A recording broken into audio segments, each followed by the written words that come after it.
आप देख रहे हैं इन्हें हॉरर स्टोरीज सत्य की द्विवेदी के साथ। तो सुनिए आज की भूतिया कहानी। मेरा नाम सुनील वैद है और मैं वाराणसी का रहने वाला हूँ। मेरे पिताजी शिव जी के मंदिर में पुजारी हैं। ट्रेन में सफ़र करते समय मेरा सामना रहस्यमयी खौफनाक भूतिया शक्तियों से हुआ था। उस दिन के बाद मैं कभी ट्रेन में बैठने की हिम्मत नहीं कर पाया हूँ। ट्रेन का सायरन बजता है तो मेरी धड़कन बढ़ जाती है। मेरे साथ वह दर्दनाक घटना तब घटी थी जब मैं अपने दोस्त नकुल और प्रदीप के साथ शिमला घूमने जा रहा था। हमने अचानक घूमने का प्लान बना डाला। तत्काल में ट्रेन टिकट बुक किया और फटाफट रेलवे स्टेशन पहुंच गए। ट्रेन निकलने का समय हो चला था। नकुल और प्रदीप ट्रेन में चढ़ गए और मैं नाश्ता पैक करवाने के चक्कर में लेट हो गया। मुझे जोरों की बाथरूम लगी थी तो मैं उधर रेलवे स्टेशन के पास कोने में खड़े खड़े बाथरूम करने लगा। अचानक मुझे किसी अनजान शक्ति ने जोर का थप्पड़ मारा। मेरे कान में तो जैसे सीटी बज गई।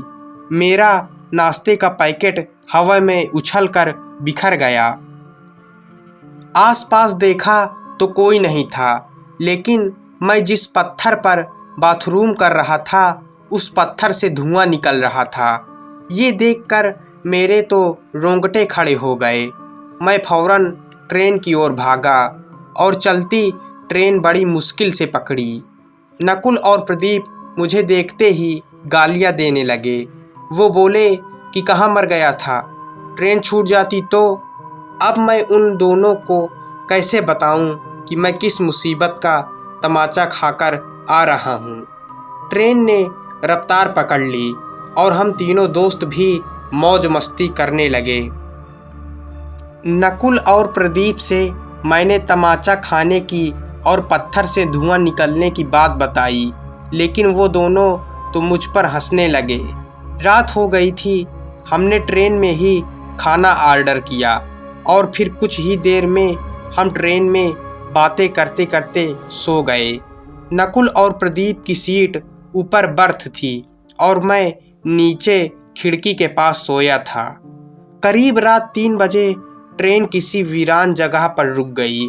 मेरी आंख खुली तो मैंने खिड़की के बाहर झांका तो फिर मैंने देखा कि बाहर झाड़ियों के पास नकुल खड़ा हुआ है और उसे किसी डरावने आदमी ने गले से पकड़ रखा है। मेरे तो होश उड़ गए। मैं फौरन प्रदीप को जगाने लगा तो देखा कि प्रदीप भी अपने बर्थ फीट से गायब है। मैंने फिर से खिड़की में झांका तो देखा कि प्रदीप को भी वही नकुल के पास किसी चुड़ैल जैसी डरावनी औरत ने जमीन पर गिरा रखा है और उसने प्रदीप की छाती पर पैर रखा हुआ है। मैं अपने दोस्तों की मदद करने के लिए फौरन भागता हुआ ट्रेन के नीचे उतरा और तभी अचानक देखा तो नकुल और प्रदीप वहां से गायब हो चुके थे और वो दोनों डरावने आदमी भागकर मेरे पास आ गए। अब उस चुड़ैल जैसी औरत और उस डरावने भयानक आदमी ने मुझे पकड़ रखा था। डर का आलम यह था कि मेरी हलक सूख चुकी थी और मेरे मुंह से आवाज़ तक नहीं निकल रही थी। वो चुड़ैल जैसी औरत बोली कि हम दोनों रेलवे स्टेशन से तेरा पीछा कर रहे हैं। हमारे रहने की जगह को तूने गंदा किया है, इसलिए अब हम तुझे अपने साथ ले जाएंगे और तेरे खून से वो जगह साफ करेंगे। इतना बोलकर वो दोनों मुझे झाड़ियों में खींचने लगे। मैं तो अधमरा हो गया था। फिर भी मैं भागने की कोशिश कर रहा था, लेकिन मुंह से आवाज़ निकले तो कोई मेरी मदद को आए। तभी अचानक ट्रेन का सायरन बजा और वो दोनों डरावने भूतिया लोग मेरा हाथ झटक कर भागे। मैं पागलों की तरह ट्रेन की ओर भागा और ट्रेन में घुस गया। ट्रेन फिर से चलने लगी।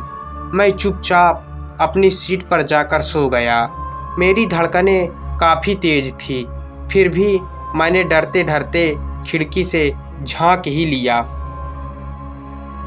तभी मैंने देखा वो विकराल आदमी और चुड़ैल की जोड़ी सामने झाड़ियों में ट्रेन के साथ दौड़ रही है और उन दोनों के मुंह मेरी ओर हैं। अब मैं खौफ से डरा हुआ था। मैं ज़ोर ज़ोर से रोने और चीखने लगा। हमारे डिब्बे के सारे मुसाफिर जाग गए और तभी मैंने देखा कि नकुल और प्रदीप दोनों अपने सीट से नीचे उतरते हैं। सब लोगों ने मुझे शांत कराया और मेरे दोनों दोस्त फिर पूरी रात जागते हुए मेरे पास ही बैठे रहे। इसके बाद हम लोग शिमला पहुंच गए और शिमला घूमे, लेकिन ट्रेन के दर्दनाक हादसे की याद मुझे पागल किए जा रही थी। घर वापसी हमने बस में की। घर आने के बाद भी वो भूतिया जोड़ी मुझे डराती रही। एक दिन मैंने अपने पापा को सारी बात बता दी। पापा मुझे फौरन उस जगह पर ले गए जहाँ पर मैंने बाथरूम किया था।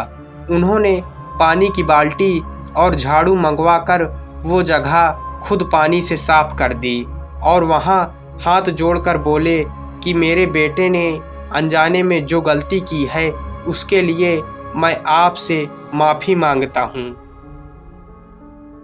और आप लोगों की मुक्ति के लिए भगवान से प्रार्थना करता हूँ। उसके बाद हम घर चले आए। आज उस बात को 1 साल हो चुका है। वो जगह साफ कर आने के बाद कभी वो भूतिया लोग नज़र नहीं आए। तो दोस्तों, ये थी आज की भूतिया कहानी। कहानी आपको कैसी लगी? कहानी पसंद आई हो तो वीडियो को लाइक, चैनल को सब्सक्राइब करके जाना। मिलते हैं अगली भूतिया कहानी में।